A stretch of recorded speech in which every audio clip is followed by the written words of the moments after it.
जब आप गाड़ी चलाते हैं कितने कॉकरोच, कितने जीव जंतु उड़ते हुए ना आपके गाड़ी में टकरा टकरा के।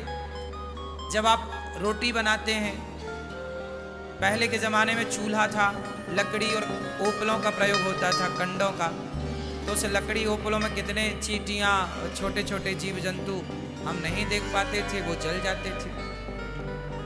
आज भी आप लोग चलते हैं, बहुत सारी चींटियाँ मर जाती हैं। आपके घर में आप झाड़ू लगाते हैं, ना जाने कितनी चींटियाँ मर जाती हैं। आप लोग वो हिट वगैरह डालते हैं ना, कितने मच्छर, कितनी मक्खियाँ। किसान लोग दवाई डालते हैं फसलों में, कितनी इल्लियाँ। ये तो पाप है, पर करना पड़ेगा। चूहा, अब चूहा तो कोई मारना नहीं चाहता, पर इतना नुकसान करते हैं कि आप दवाई रख देते हैं, चूहा मर जाता है। भाई आपने मारना तो नहीं चाहा, पर क्या करें, मजबूरी भी तो है।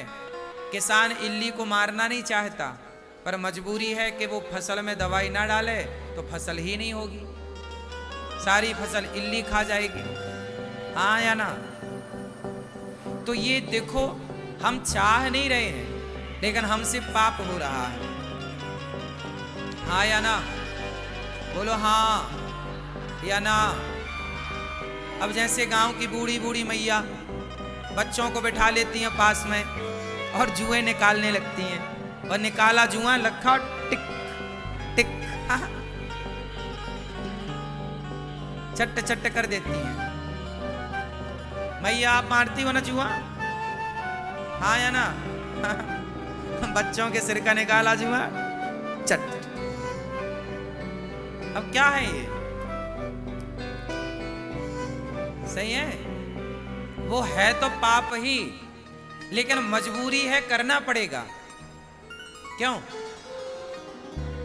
कुछ पाप ऐसे हैं, इस संसार में जो आया है वो पाप से बच नहीं सकता। कोई बच के दिखाए, कैसे बचोगे? आग तो जलाओगे ना, आग जलती है तो ना चाह करके भी बहुत सारे, देखो कई बार दूध आप पकाते हैं, दूध की भाप से मक्खी दूध में ही गिर जाती है मर के, तो आप कहां बचोगे? और तो सब ठीक है, आप नहाते हो तो पसीना जो होता है, हमारे शरीर में ना जाने कितने तरह के बैक्टीरिया होते हैं, हम नहाते हैं तो मर ही जाते हैं। हाँ या ना? इस संसार में ऐसा कोई नहीं है जो पापों से बच जाए, तो हम पापों से तो बचने का क्या प्रयास करें? ये सामान्य पाप हैं, होंगे जो मैंने गिनाए। अब इन पापों को तो हमने कर ही लिया है, ना जाने हमसे कितनी मक्खी, मच्छर, चूहा, इल्ली और चींटी, कॉकरोच सब मर ही चुके हैं। मेंढक कितना हो चुका है, क्या करें? बोले अब इसका प्रायश्चित कर लेते हैं। अब हो तो गया, रोक तो सकते नहीं आप, अब क्या कर लें? प्रायश्चित।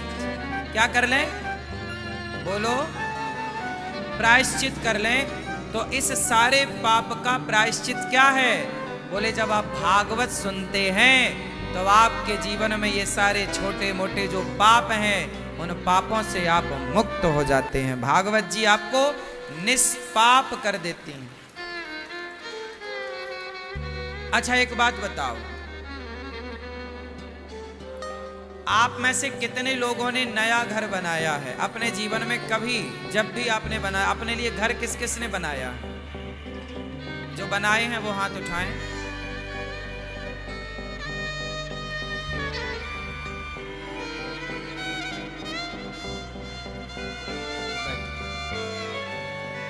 घर बनाए हो?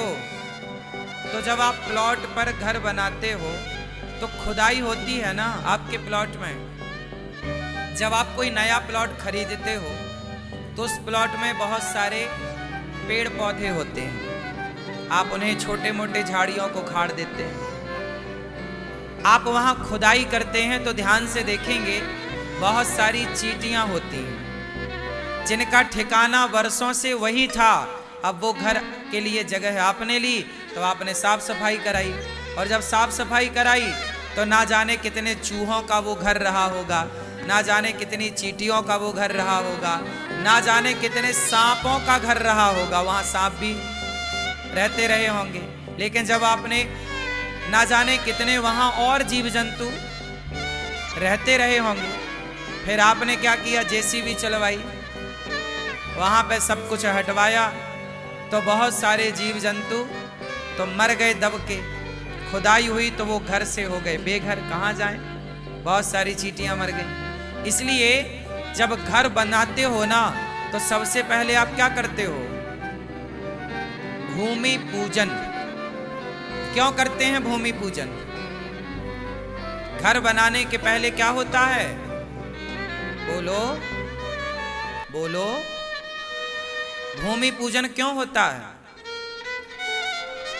भूमि पूजन जब होता है तो हाथ जोड़ के हम वहां उस प्लॉट में जितने जीव जंतु थे हम उन सबसे प्रार्थना करते हैं, हे भगवान अब आपकी कृपा से यहाँ एक घर बनाना चाहते हैं, जब हम घर बनाएंगे तो हमसे ना जाने कितने जीव जंतुओं की हानि होगी। तो हे प्रभु इस पाप से आप हमें बचाएं। हम जानकर ये पाप नहीं कर रहे हैं, इन जीवों की हत्या नहीं कर रहे हैं, पर करना मजबूरी है।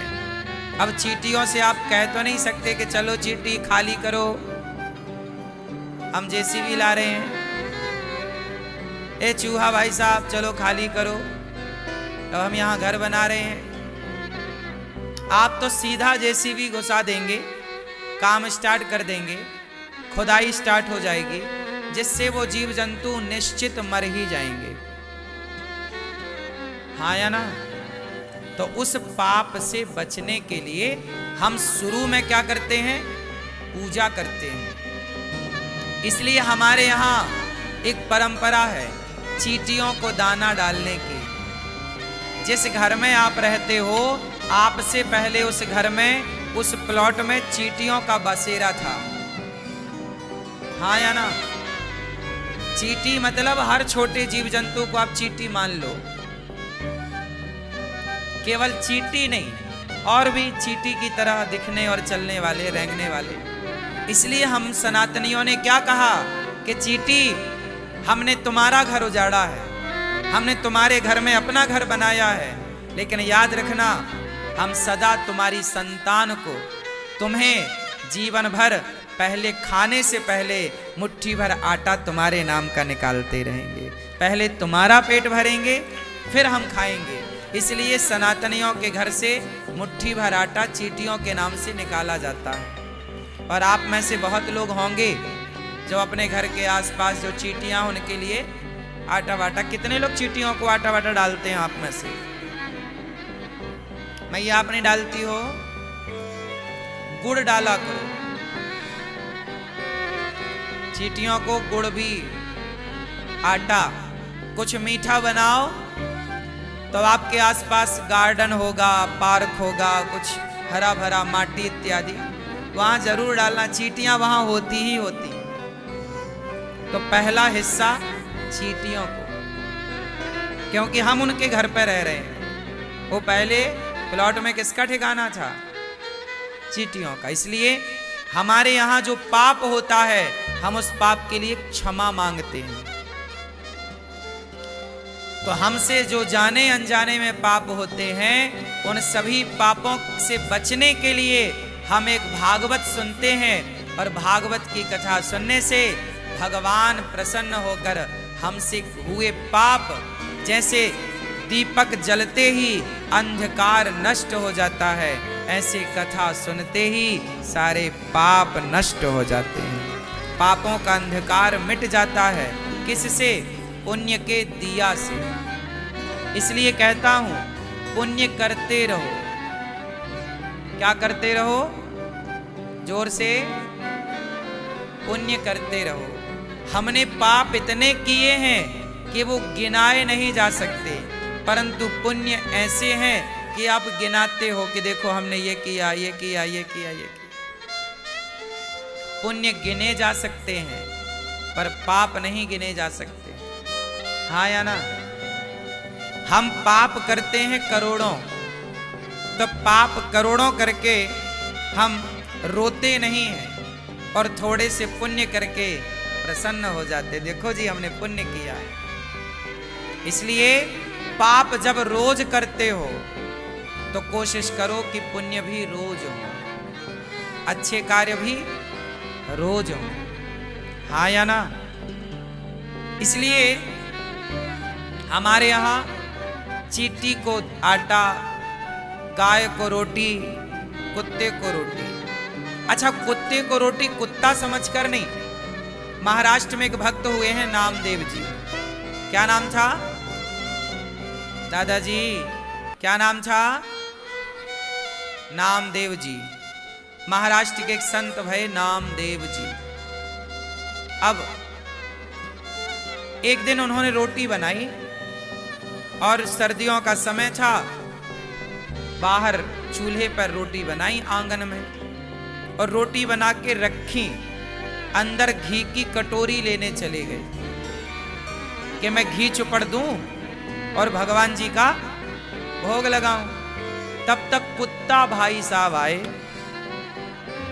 और कुत्ता सारी रोटियां मुंह में दबाई और कुत्ता भाई साहब रोटी दबा के मुंह में भागे, पूंछ उठा के। अब तब तक नामदेव जी रोटी में लगाने घी लेकर कटोरी में भर के लाए। वो कटोरी में घी भर के बाहर निकले ही थे कि कुत्ता भागा, रोटी मुंह में दबा के, सारी रोटी एक भी नहीं छोड़ी। अब नामदेव जी कटोरी लेके दौड़ पड़े कुत्ता के पीछे। अरे रुक जा भैया, रुको रुको रुको। हे प्रभु, सूखी रोटी ना खाओ, आपका दिया घी है, घी तो चुपड़ लो। लोग बोले क्या कह रहे हो, वो कुत्ता है। नामदेव जी बोले तुम्हें कुत्ता दिख रहा है, हमने तो रोटियां भगवान के लिए रखी थी, तो भगवान ही इस रूप में आके मेरी रोटियों का भोग लगा रहे हैं। भैया प्रभु सूखी ना खाओ, रोटी में घी चुपड़ के खाओ। ये लो घी। सबको कुत्ता नजर आया पर नामदेव जी को भगवान नजर आए। जाकी रही भावना जैसी, भगवान कहाँ है? भगवान मंदिर में नहीं, आपकी दृष्टि में। ईश्वर को देखने की दृष्टि है तो कण कण में दिख जाएगा, और ईश्वर को देखने की दृष्टि नहीं है तो सामने खड़े थे दुर्योधन के कृष्ण, सामने खड़े थे रावण के राम, क्या ये लोग पहचान सके? बोलो। जरूरी नहीं है कि भगवान हमारे सामने हो तो हम पहचान लें। पता नहीं आप मंदिर में किस भाव से जाते हैं, पता नहीं आप मूर्तियों को किस भाव से देखते हैं, लेकिन भक्त का एक अपना भाव होता है, एक अपना दृष्टिकोण होता है।